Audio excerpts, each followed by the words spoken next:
It's the SDG Podcast. Before we get started, you can check us out on the web at solutiondesign.com/podcast or find us on all the social medias, LinkedIn, Twitter, Facebook, and Instagram at Solution Design Group. I'm waiting for it to say we're recording. We're back for another podcast. Hi, everybody. Let's go around the horn. Say hello and introduce yourselves. Chad Jetner. I'm Chad Jetner. Thanks, Kyle. I'm Peter Lawrence. And I'm Mike Wong. And I'm Kyle Bacher. And today we're going to talk about job security. Is there such a thing? Yes and no. How about that? Let's go wishy-washy right away. I'm going to say it's not necessarily something you have as much as it's something you feel. I can go with that. How about if it's something that you are? You are your own job security. That I would agree with. So you can. And I think like living in that paradigm will give you the feeling of good job security. So Mike, how long have you been doing this project tech type consulting stuff? Scrumming? I've been doing this probably going to take about 20 years for the project management side of things. And then probably in IT about close to 30 years now. So and I'm 31 years old, by the way. Yeah. So after your first job and you got your second job, right at the end of your first job for whatever company that was, you're like, this is it. I'm done. I'll never get another job again. You probably had a lot of fear and trepidation. So how does that differ now? Because I was the same way. I think everybody is when they're young starting out. Yeah. I think it was interesting because, for me, my first job was back in the 90s, right? So it was a totally different world of job searching, right? There was a lot more it wasn't so much of the networking thing as it is today. There was no LinkedIn. There was still monster.com and some of these other sites that were dice.com that were sites that people used for job searches. Wait, and that did was those still exist kind of a when big you thing. searched? Yeah, those existed, and those were going around back in the early 90s, and so I used those. And those were pretty big sites back then, and I think that I got hooked up with connections for my first jobs through that and through people I had worked with before. One job was one where I actually had worked with a sales guy. He hopped ship and went to a different company, and then he called me and said, "Hey, would you like to come over and join me over here?" So that was a connection because I knew somebody there, but it wasn't hey, I'm just making networking for the sake of doing networking like you would in LinkedIn, right? Right. So, but there's definitely a lot of that. But this kind of goes back to to your question, Kyle, which is that how did I feel about it? It's I think that it's if you're making a move because you feel gosh, I've got to get out of here, I'm just not happy doing what I'm doing. It's what do you need to be ready, right? And there was that thought of do I have something that other people want? And I think the other side of that is what if you really like what you're doing and you're worried about losing that? Yeah. So that's the worst trepidation that ever is. I really like it here. I never want this to end. And wait, and Mike, you mentioned early 90s. We've gone through the 2000 .com thing. We've gone through 2008. Yep. We didn't go through 1929 because none of us are that old, but well, maybe in our hearts, but even in the whatever that late 90s, early 2000s recession was, because I'm like Mike, I've 25 years doing this now, right? Mm-hmm. Yep. I've outside of that first year, I've never felt insecure about a job, getting a job, right? Even if what I was in at the time folded overnight, I was fine always. So let me ask this question. And this is a total personal question, and ignore it if you want, but has anyone been laid off or had their company disappear? Yes. Yep. I've twice. Never. Yeah. So I've been involved. I've been around when we have had mass layoffs, and maybe this is where some of the confidence comes from. And I've always survived. And so I've been around organizations that had to cut. Yep. I've been the organization that has done the cuts, and I'm still not worried. And then even going through that, everybody that we cut, they had a rough afternoon and a bad night. And then the next day we helped him get new gigs and everybody was fine. Literally everybody. The best part about some of that is that sometimes that happens, not even sometimes, I think almost everybody that I remember working with during those times that had gotten cut or whatever, moved on to something even better. Right. And so sometimes a mass culling is the best opportunity for growth for a lot of folks. Yeah. There's definitely something to be said about that. I've heard lots of stories of people who felt like they were getting comfortable where they were, and then because of that, they found something better. But that said, there's still anxiety associated with that moment in time. So there's also, like, I've been, the first time I was laid off, I'll give you some backstory to this. The first time I was laid off, I was working for this company. It was a startup company based out of California. And at the time I was trying to move to Minnesota to be with my fiance then, who's my wife now. And what happened was that I changed roles within the company to one where I could travel 100% of the time. So that means I didn't need to be based in California. Okay, great. So I changed roles, and then a couple months later, I'm in the role. I'm actually at that point I was an instructor, actually teaching courses, but flying all over the U.S., like teaching, corporate training courses, right? And so I'm doing a training course, and then I get this new manager assigned to me for this whole department, which is kind of unusual. It's like, well, okay, that's strange. And then it says, well, I'm just going to kind of shadow you for this 1 week's course that we're doing in LA and blah, blah, blah. It's like, okay, well, that's kind of interesting. I'm just kind of seeing what, what all the instructors are doing. I'm going to shadow, you and a couple others. Like, okay, that's great. I'm teaching the class. And then Wednesday morning is a 5-day class. So I've taught the first 2 days. And then, Wednesday morning, or Tuesday night, I said, hey, let's have breakfast on Wednesday morning. So, okay, great. Get up early, meet up for breakfast. I said, well, unfortunately, this isn't just about breakfast in the training course. I've got to let you go because we're actually having layoffs across the company, and they just said this was the day we're going to do it. So I was actually sitting in to make sure that we can continue the course after you're gone. Like, oh, okay, well, that's fine. So that was a pretty stressful, time because, like, here I am, like, I'm on the road, just moved to Minnesota. Yeah. And I don't have a job, don't know anybody in Minnesota. Like, what am I going to do? Right? Did you get to finish the week out for the course? Nope. Or nope? You got on a plane?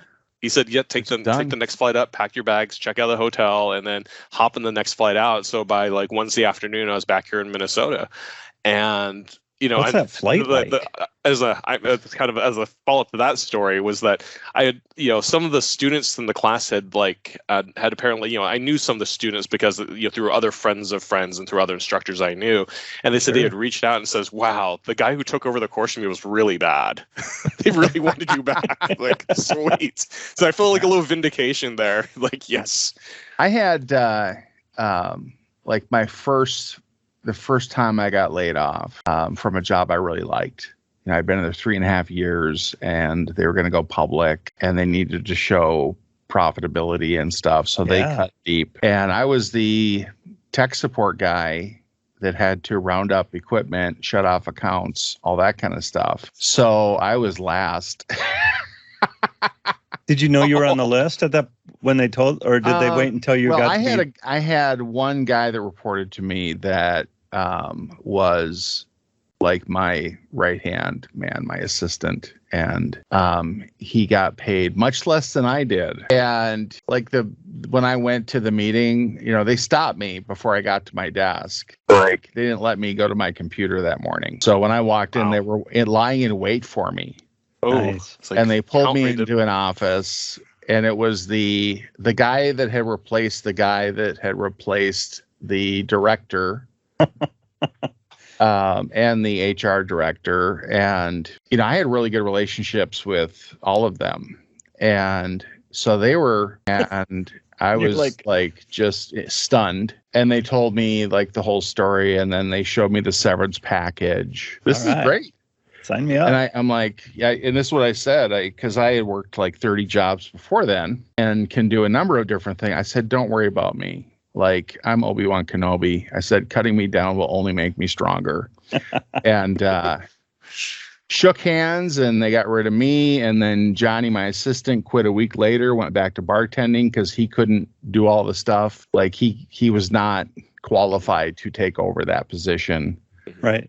And both positions. And so then they brought in a different guy, and he called me like 4 or 5 times, and I answered his questions. I Wow. wasn't like vindictive or Vin Diesel, whatever you call it. Well, I felt like it wasn't his fault, and he was new, and he walked into a tough situation. Yeah. So I didn't do it for my company. I did it for my brother in IT. That Like was nice. a brother tech support guy out there that needs to know that the Sybase key is BY, BK, BY, IODJ, yeah, whatever. Whoa. No secrets on I'm not the going to show. do the whole thing, but I still remember it, and it's been over 20 years. But that, my biggest fear of job security that ever happened was when SharePoint got rid of the GUI for their designer app that I used like for everything. And That's when you knew you were done. That's when I had to make a big change and figure out some other way to like do the projects and stuff. And I did. I figured it out. So I wasn't too worried.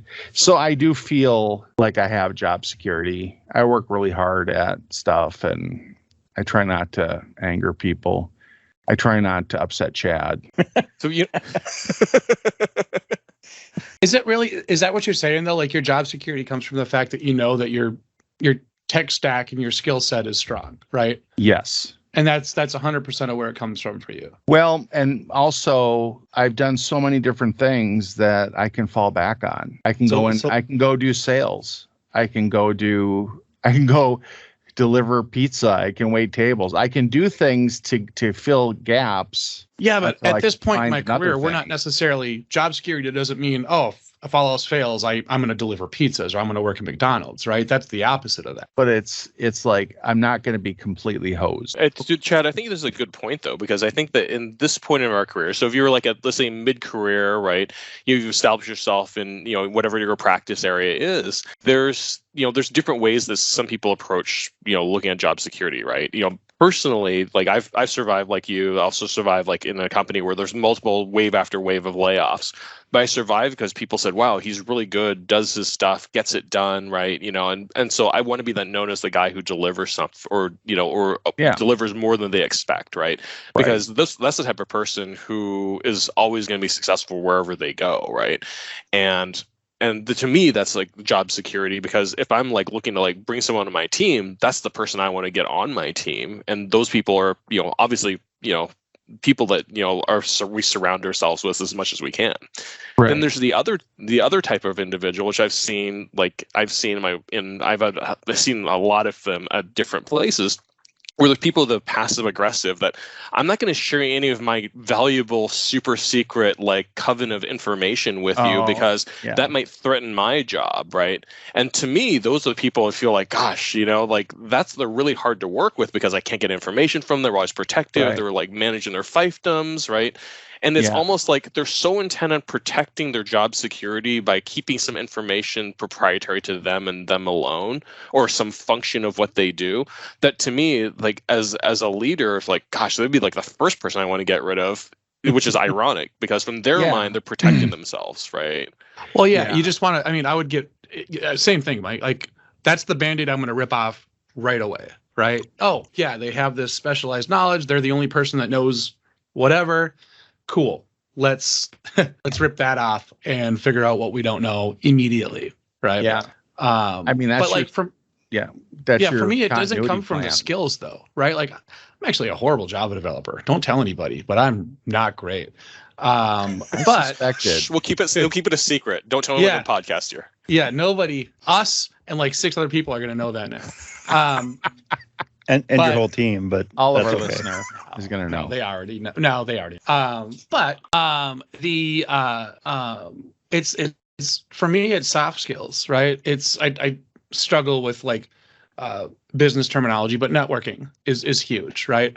Yeah. I don't worry about ever landing a gig equivalent to what I have now, because I know that, and I make it a point that everybody that I work with, they're having their time of their life, right? And they want to be working with me.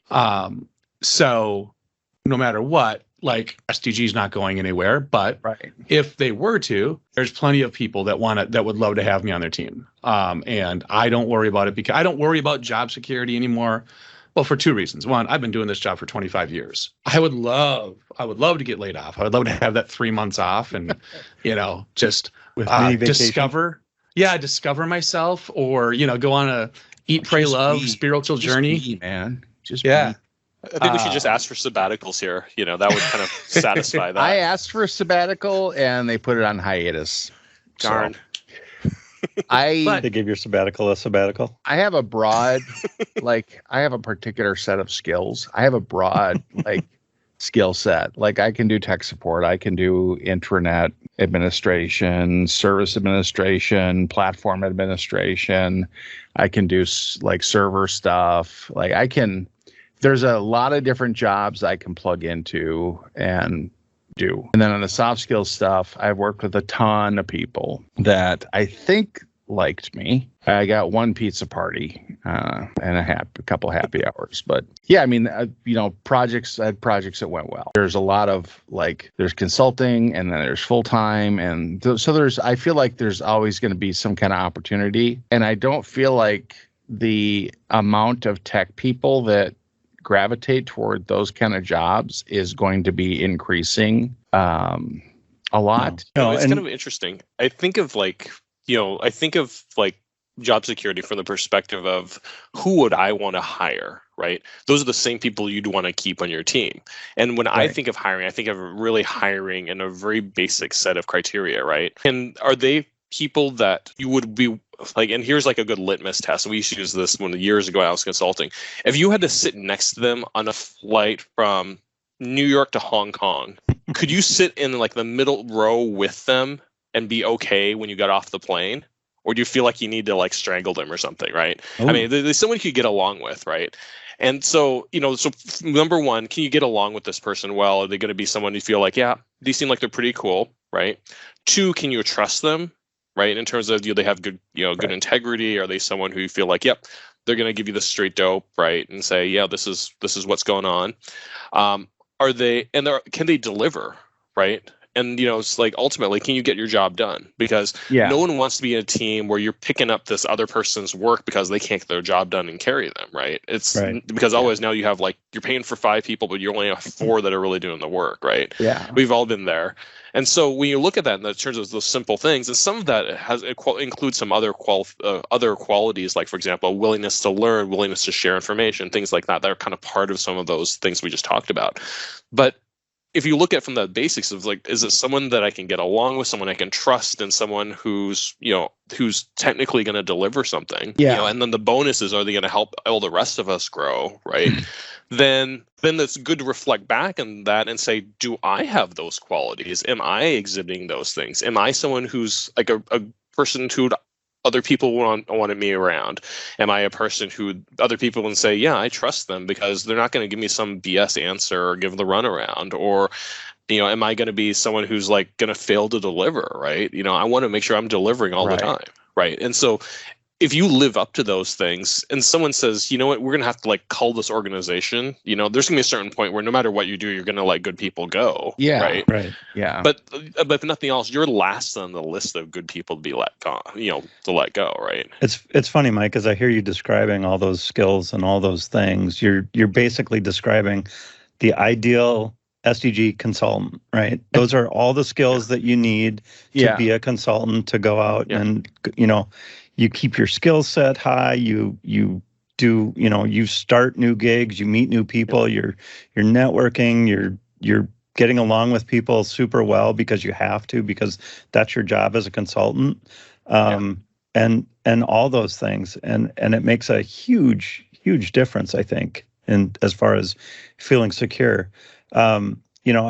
I've never personally been laid off, but I've worked as an SDG consultant and been laid off from the company that I was working at, which is a little different twist on it. It's one of the things that gives me a sense of job security at working at SDG, is knowing that SDG's here and I'm going to be fine. I've also, I have been at companies where layoffs are going on around me too, same as you guys. And I've never said, I'm going to wait for the target to rest on my, on me. I'm going to leave on my terms. I've done that a couple of times where it's just like, well, I've made it through the first couple of rounds, but I think I'm just going to go find a little bit something else right now. There's also something else too, is that when you kind of like exhibit these qualities, you never know who's going to be looking at those qualities, because normally the first instinct is assume that it's like your manager, right? Or maybe your boss's boss, right? Someone up the chain from you. But here's a story. So back in the early 2000s, I worked for this small company in Minnesota that was local here. And we were probably maybe like 130 people, and then we had to set up layoffs, right? So we laid off like 30 people, right? And then, because the funding wasn't coming in and we're still trying to grow, we're losing more money than we're making, right? So we're struggling. One of my friends, who's a product manager, he was just a snarky dude. He said, screw this. I should just cut to the chase. So he basically wrote a memo, and of course this was on paper back in the day, and says, here's all the people who should be fired. Wow. And then just listed off a bunch of people and then just dropped them to the CEO's desk one day. And was his name first on the list, or did it end up first on the list? No, his name was not on the list. But here's the funny thing: is that he had the audacity to do that. Right. But then the funny thing was that, of course, when there was another couple of rounds of layoffs, but we actually looked at the rounds of layoffs, pretty much almost everybody who he named on that list was on that list eventually at some point. Right. So it's probably wasn't without notice that, there was people that they were probably looking at, management was probably looking at it too from that perspective. But I'm sure that probably didn't go unnoticed too, of like, so get rid of these people. On the surface, it seems like a total jerk move to do that. And like, absolutely. He's pure evil, but it's like, maybe it's identifying like, not who should be on the list, but who shouldn't be on the list. Yeah. And then who's ever left over, I'm sorry, but like, I want to make sure that these people still work here. So I'm going to sacrifice these other people. Mm-hmm. Yeah. I don't know. That's a tough situation to be in. I had to go and get all the equipment from a whole division that was getting shut down, a whole facility. Yeah. So I was going in there and walking past people that had boxes of their stuff. And I was just like, don't make eye contact. This is horrible. I'm just going in and grabbing all the equipment and stuff. And it's never a good thing, but like you do recover from that stuff. You do find something else. Sometimes you find something way better. Well, and like Chad said, you do find something better almost all the time. And the reason that you weren't performing well might have been that it just wasn't the right environment for you, right? Or it just wasn't quite perfect. We've seen people that come into consulting and be like, you are not a consultant. You have, you are technically super good at this stuff, but you are not a consultant. And it turns out they were not a consultant and they moved on, right? So, and they're usually the ones that figure it out right away. Of course. I mean, you can't have anxiety of going into an interview or anything like that. And like, this is going to happen to you more than once a year, and you don't like that feeling. So maybe that's, go do that once and get a job at somewhere that you can stay for 10 years. Wait, so you're saying we interview more than once a year? I'm saying you can. It can happen. Oh, wow. It doesn't always happen, Chad. Stuck. Yeah. I don't want this whole thing to be about like bummer stories about getting laid off, and that's super depressing. Let's talk about the positive side of job security. Yeah, the positive side. And then like part of that is like marketability, right? Like keeping yourself relevant and keeping yourself like being the guy that doesn't have to worry about that anymore, right? Like, and for Mike and I, like I don't worry about it anymore for a lot of reasons. One, I've been doing this for 25 years. My kids are out of school and everything. I could actually fall back on bartending or something like that and be financially stable and secure, right? Like I don't necessarily need all of this anymore. I do enjoy the money, but I'm no longer at the point where like people aren't going to eat if I don't make what I do now. Right. That actually, and this sucks for younger folks. That plays in a lot to into my feeling of like job security, self-worth, everything else. Like I feel pretty goddamn happy about the fact that I don't have to stress the heck out about feeding Right. kids anymore. You've got That's life a huge- security, right? I have life Yep. security. Yeah. Yeah. Yep. And then having done what we've done for so long, I also and part of that comes along. Minneapolis is a tiny market with massive companies in it. So I don't feel stressed about if I did need this money. It would be easy for guys like Mike and I to say, yeah, we're available. Target, Best Buy, Cargill, whoever, let us know. Right? Like everybody that we've been in contact with for the last 25, 30 years, Mike, they're going to love to have you around. Right? And that's not necessarily tech skills. I mean, that plays into it. Stay relevant. Right? Go to the happy hours. Be the guy that people want to have on their team, and you're not going to have a problem at all. Right. There's kind of the interesting you touched on, Chad, which I was thinking about, which was that when you have a safety net, when you have that life security behind you, it does take the pressure off, because then you can feel like I can just focus on doing my best work, right? I could focus on just doing a good job.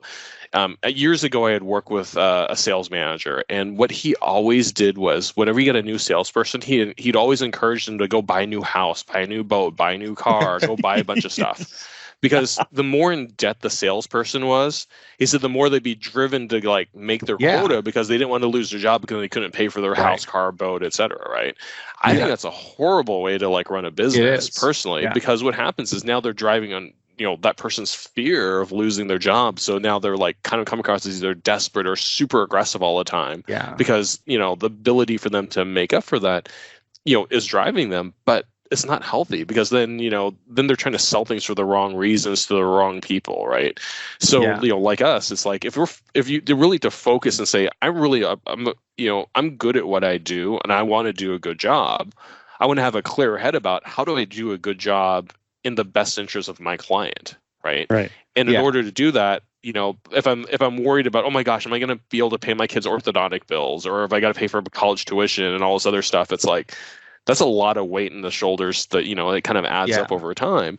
But then if you can just focus on, okay, what's the best thing for you as my client, you'll do a better job, right? And I think that you kind of hit that on the head, because it's like that clarity of mind, clarity of purpose. Well, and I think you bring up a good point with buying a bunch of stuff. Like there's security when you live within your means, when you're not living hand to mouth, when you're actually planning for the future. And I'm not saying go full prepper, but having a plan for that. Like, what if something happened and I was out of work for a while?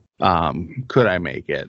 And that's a part, like Chad was saying, when you have people that rely on you, it's a whole different ball game. Mm-hmm. It's easy for me to say all this, stuff, and I feel job security and all that. I don't have kids. I don't have a wife. Like, if I do something to hurt my career, it's hurting one person.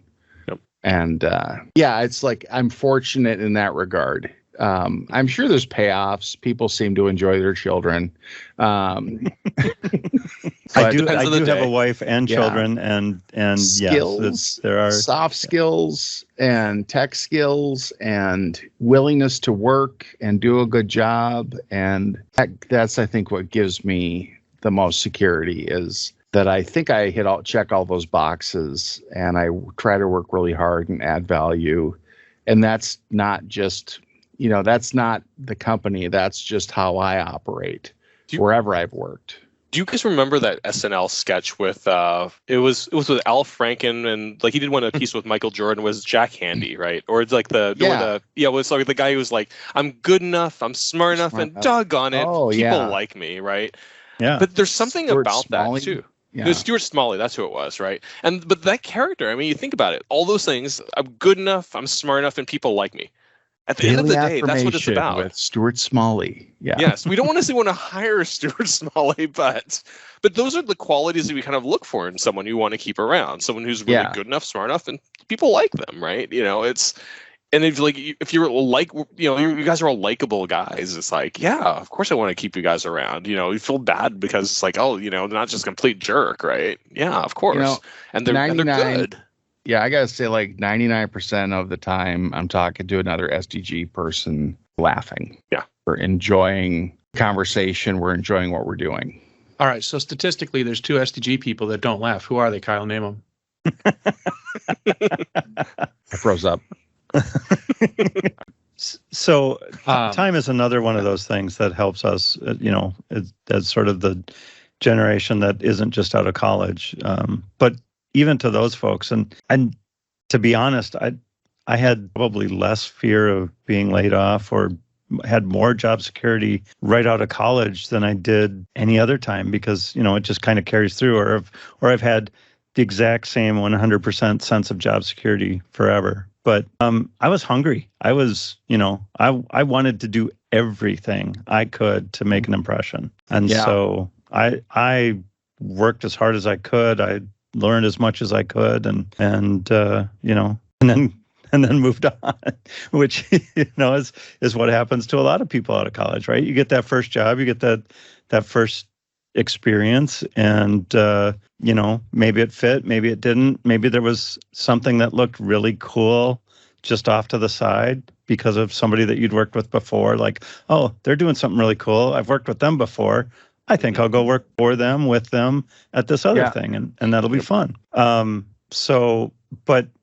all along that whole spectrum, you've got sort of that keeping up your skills and being hungry, and then kind of getting to have experience, have a network, have all these other things. So, obviously IT is a outstanding industry, and I still don't think ChatGPT is going to put us out of business. No, because so it's just another tool. Yep. That it's just it's like a calculator with words. Yeah. And other things. Yeah, we were talking about networking, and one of the things I was thinking about networking, as we kind of talked about this, was that years ago I used to kind of think about like networking as like, hey, there's people who I want to make sure I connect with because they're going to get me a job, and people who are like up, moving up fast, or they're leaders and stuff like that. And I think it's one of those things which is interesting is over time, I realized I wasn't necessarily getting referrals from those people. There was just people I just met along the way and had a really good rapport with, where people were like, oh yeah, I want to hire Mike because, I've worked with Mike and we got along really well and we had a good relationship. And so over the years, I stopped focusing on like trying to, network for the sake of networking, and just make sure that, I'm just being a good person to people that around me who I really, care about the quality of their work, and I really want them to be successful, and just try to be a good partner to them. Because I think there's something to be said about like, if people see through the fact that, oh, they're networking because they're trying to get something from you or whatever, right? And and maybe I'm just really bad at that, but but I think that there's like more of a sincerity about the fact that, hey, when someone, that someone really wants to help you or goes out of their way to help you, like, wow, that's somebody they got my back. I want to like help get their back too. So if like there's some opportunity that comes up, I think they're really good for, hey, then, I can like put it into the SDG queue and away we go. Right. And I think that those tend to be like relationships that are definitely ones that, the ones you build as organically as you go, and are like positive relationships, continue to cultivate those.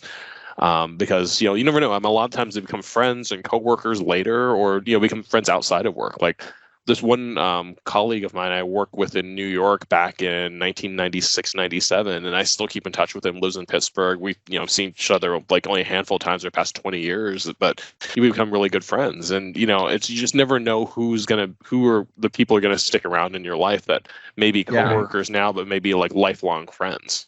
Yeah, very true. I cut it off the minute I leave the company. Hey, we're done. I'm never talking to you people like that. It's weird. Like, lose my number. I don't try to force anything. I realize that a lot of, relationships with coworkers are because you're coworkers. Yeah. But, people move on and you survive, and you stay in touch with some people, and some people you don't, but you see them later on in life and you're like, hey, how are you doing? It's not that you don't care about them, but I think, back to job security, if you can have both that personal security in yourself, that trust in your own skills and abilities, but then also have like a good gig where like, okay, I'm focused on taking care of my company. And so I know that they're going to be focused on taking care of me. So Yeah, it's like that relationship between you and the place you work. For me, the best job security is not thinking about job security, right? Like if Yeah. I'm not thinking about it, then it's there, right? I don't have to worry about it. I don't have to think about it. Yeah. And along the way, everybody's doing the right things, right? Like SDG is talking about having a bench and making smart financial decisions so that they don't quickly go to ruin as soon as the stock market loses a half a point or something like that. Right. So those kinds of things help make all of the elements that we've talked about they get filled in as you go along just because they do. Right. The other thing that helps, and for me, is like Peter kind of touched on it a little bit. Like when you started out right after college, if you were able to go, or whatever other education you might have come from, right? You are kind of hungry to start with, right? Yeah. Super. I would probably get a little tense if I ever lost that, because I still try to do a little bit more. Yeah. Day to day than some peers might, mostly just because I'm bored. No, I'm not. But I actually get a lot out of it, right? Like we do, project I'm on, we do a couple of things. We have standing after work events. We have annual events that we do. We have all of these things to keep people engaged, to keep people active. And the fact that, me and my buddy on the project have set those up, like we feel pretty safe.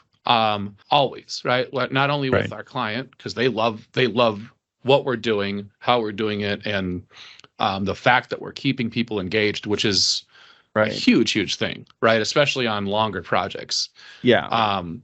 So I feel super safe, super secure with the client I'm working with. I feel even more secure with SDG. But all of that just accelerates my feeling of security, safety, everything else, right? Right. Participate in things. Don't just, the bare minimum is when I would be nervous about, right? Yep. Not saying there's anything wrong with, if you're a busy person doing 8 hours, not ever going to a post-work event, none of that stuff, that's great. That's great. It would stress me the hell out, right? If I was worried about money, if I was worried about anything, that would be difficult. Because you don't make any connections that way. You don't have that good rapport with people. It takes time. That's one of the things I really like about working at SDG is you can, like, how much you want to engage is up to you. And, we want you to take care of your life. And sometimes people just don't have anything left in the tank to go and do extra this, extra that. But it's like, yeah, you're doing a great job for your customer. You're doing your status reports and putting your time in. That's the trade-off though, right? And you're probably going to be one of the most secure people in any organization. Right. You could do the opposite end, and you could probably, and you might feel a little like, oh, I'm not going to pick up any new skills. I'm going to maintain this Access database until it's not needed anymore. And I guarantee you, the minute that Access database isn't needed anymore, you're not needed anymore. How many COBOL developers did that, right? Yeah, right. Yep. They made a killing on Y2K and then not much else. And then all the COBOL work went away. Yeah, I guess I don't know. Wow. I don't know many COBOL developers. I know one or two. I know one really well. But they're not necessarily doing COBOL anymore. Right. A lot of my security or confidence and my work comes from, I guess, realization that I can still learn stuff. If things change, I can ramp up. I can figure things out. I can learn a new skill. I'm not Python. done yet. But I think there's more to it than that, right? Because I think that as a manager or employer, we always look for the people who are constantly upping their game, constantly improving their skills, not just for the sake of improving their skills to look for another job, but to say, hey, I want to get better at my craft because I want to make better code. I want to make it more efficient. I want to make our product better, right? And so the people who, the ones who are the A players, I always view as the people who say, you know what, I'm willing to learn, but I'm also willing to bring it back and share it with the rest of my team of, hey, did you guys like, see like this really cool new way we can do this, or this new library that can really help us out, right? They're bringing things back to the team and sharing. And there's a certain huge value in that generosity, because then people in teams say, wow, that's really cool. I learned something, or this made my life a lot easier. That made us more efficient, right? And people appreciate that, right? So I think that, that kind of goes hand in hand with like constant growth. And there's also that generosity of like sharing that too with other people. Yeah, I've, like the people that I've worked with at SGG within my technology, it's been Ben. And we are always sending each other stuff about new things coming out and things going away. He sends me more than I send him. So I got to get on that. That's the thing. It's like steel sharpens steel. You make each other better, build those relationships. If you don't have a person out there that you're exchanging that stuff with, then find someone and just start sending them stuff. Did you know about this? Did you know about that? Open up the lines of communication and make those internal partnerships, because that will accelerate your growth as well. Even like somebody to sit and watch a training video with. Like sometimes it can be tough watching that stuff on your own. Every time. It's like, hey, let's get together, have lunch, or we're gonna watch this thing on this new deal that's coming out. I think that there's also like a lot of benefit in like our practices too, right? Because we have our practice meetings, and we have like these training events that we have that like, hey, we're doing like whether it's brown bags or or COP or SCG presents presentations and talks and different things, and those topical things if they're like on the technical side can be really valuable for people. And I think that a lot of people do get quite a bit out of them too, because they're really insightful or interesting, and it's like, oh, this is a new tech I've been hearing about but I don't know much about. Great way to learn about it. And it's sharing from one end, but then it's from the people who are receiving it. It's a great way to continue upping their game. And so like a client may ask about it, so what, I don't know this technology yet, but I know a little bit about it, and I can but I know somebody who does, and we can find out more if you're interested, right? And that's kind of like that checks off the continuous learning, the sharing, and also networking all in one shot. So there's a lot from those practice meetings than a lot of that we do internally. I mean, they're really there's a huge amount of value there. Ted, I know you mentioned keeping up with Java even on the podcast in the past about like there's a Java book, I read it, it's cool, I don't read it every day, it might keep my monitor up or whatever, but as the yearly releases or however often Java's going, those changes come in, you keep in touch and keep on top of things, right? And so for me, it's my continuous education is mostly around like patterns, right? Like I honestly could care less about core language features and core language functionality, right? But understanding the patterns, right? Like, oh, how are we doing authentication these days? It's OAuth. Here's all the different flows. Cool, I got that down. How are we doing integrations these days, right? That's the kind of stuff that I focus on. I do read, there's one Java book, when there's a new edition, I get it every single time. It's Josh Block's Effective Java. He's actually he's actually employed by Oracle now writing the language, but he's always written probably the most eloquent guide on when and when not to use certain features of the language. So if there's a new version of that book that comes out, I'll get that. I'll read through that. And it's actually kind of, it's engaging. I enjoy that book. Outside of that, though, like I don't necessarily need to learn every single framework. This is why I get grumpy with front-end development. God bless all of our front-end developers. I love each and every one of them.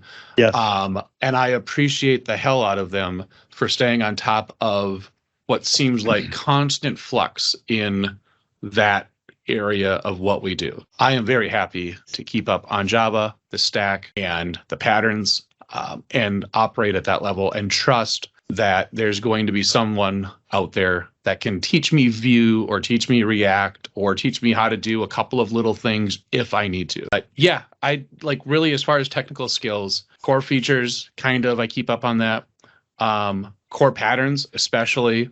And then like AWS will throw everything into chaos and with a new whatever, right? Yeah. Yep. There's lambdas or there's gateway. There's all these different things out there. There's 40 different new features. Yeah. So Yes, I keep on like sharpness for me is like broad brushstrokes, not necessarily like little nitty ditty. Yeah. So I don't know, Peter, how it is on the .NET side for you, but Same. kind of the same maybe. Yeah, and like you said, I have enough base to figure out details if I need to run down that path, but I can catch all the incoming, things without getting too nuanced about it or too detailed about it, just to kind of keep an eye on it and know that it's happening. Yeah. And know a framework or two, but who's doing jQuery these days? Not many people. Who's doing Knockout? Nobody. Who's doing Mustache? You didn't even know it existed. Maybe all of these things. Yeah, those things existed, but not using them anymore. So. Like, I don't have that. I don't have Mustache. Yeah. Like just earlier this week, there's this new thing called Data Fabric, right? I'm like, this seems to be a new. Well, maybe it's not even new anymore, but I'm starting to hear about it every couple of weeks. And so I should figure out what the heck this is. And then had a happy hour with a buddy that just walked me through it. Right. And that's how I learn now. Right. Like, all right, I'm going to read basically whatever the equivalent of the Wikipedia page is about a thing. Yep. And then find an expert, buy him some beers. And that's where it's going to sit until I let them share their expertise. Right. Yeah. So tell me about the good stuff, because then you're not having to like wade through all of the overhead in the articles and all the other, like, I don't need a story. I don't need an anecdote. Just tell me the one thing that I need. What's the pattern I need? I don't need the story, the pattern, or when you were a kid. So you find someone that's already like dug into it, and they can just kind of give you the nuggets you need. That's huge. So, Mike, for Peter and I, it's easy for us to talk about how we keep the top of tech stack issues, right? And our like hard skills. But you're in a different role, right? Like you're in project management, you're in delivery. Yeah. Is Agile here to stay? I feel like it feels like a fad. Well, it's okay. It's kind of like, well, it's as much of a fad as like the internet's a fad, right? I mean, for a while the internet we're slow touch and go, right? I think that the Agile's been around for like 20 plus years now, if not a little longer than that, and and Scrum has been pretty much solidly a part of a lot of businesses, and I'd say something like over 80% of corporate America has Scrum teams of some sort in their organizations, right? So it's not going anywhere. But the challenge in the PM and and the PM and you can say the leadership perspective of the world is that we don't have like tech stack changes like you would do on the technology side. There's not like there's this new methodology we need to learn. It's like it slowly evolves over time. So for us, it's more about gaining and refining proficiencies. So it's like saying that if you have a good skill set in Scrum, right, then it's like, how do we refine our skills? How do we learn better ways to facilitate a team? How do we learn better ways to run a planning poker meeting, right?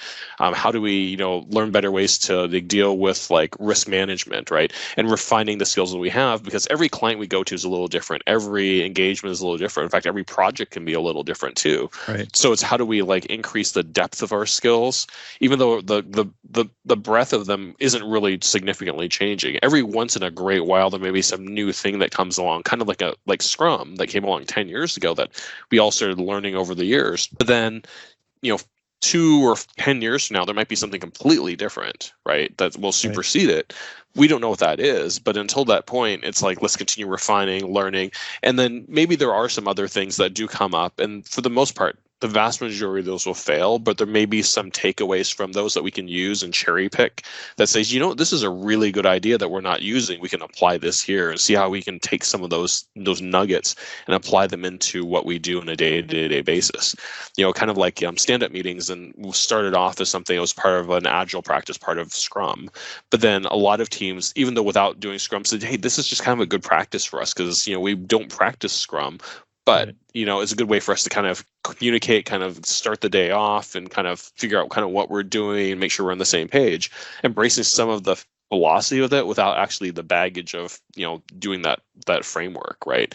So I think there's a lot to be learned from that. But for us, our worlds are different because we're not necessarily having to refine the tech stack, having to learn this new tool set every single time we're going out there. There's a lot more continuous learning about what's new, and some different approaches and self-improvement. Any parting thoughts about job security, Peter? Steel sharpens steel. I like that phrase, and I think we'll stick with it. It's okay. I got it from somewhere else. No. Nothing useful to anybody that's only been around for a couple of years. Once you've been at it for a while, you don't worry about it anymore. Yeah. At least not in our I mean, this is so privileged, right? Like in our industry, we don't necessarily worry about it anymore. If I was working at a grain mill or working at coal miner or any kind of it's a different thing. We're talking about IT and consulting, and if that's your career, work hard for 5 years and then work harder for 20 more, and you'll be fine. Yeah, that's right. It. I think there's things you can control and things you can't control. We can't control the economy. You can't control what businesses choose to do at a leadership level. You can't control, a lot of things about like the stock market or whatever. But focus on what you can control, which is like always continue to improve your skill set, doing good work, and just being a good person, just like Chad described, not so eloquently. Yeah. But I think it's so important just to, if you do those things, people will look at you and say, hey, I'd love to have them back in my team. Be that person that someone wants to hire, right?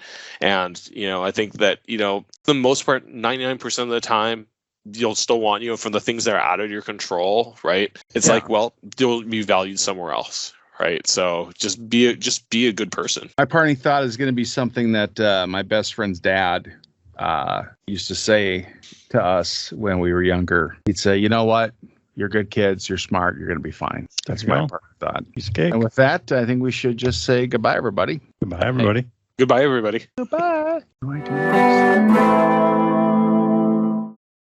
Solution Design Group is a digital product consultancy in Minneapolis. Check us out on the web at solutiondesign.com or look for us on Facebook, Twitter, LinkedIn, and Instagram at Solution Design Group.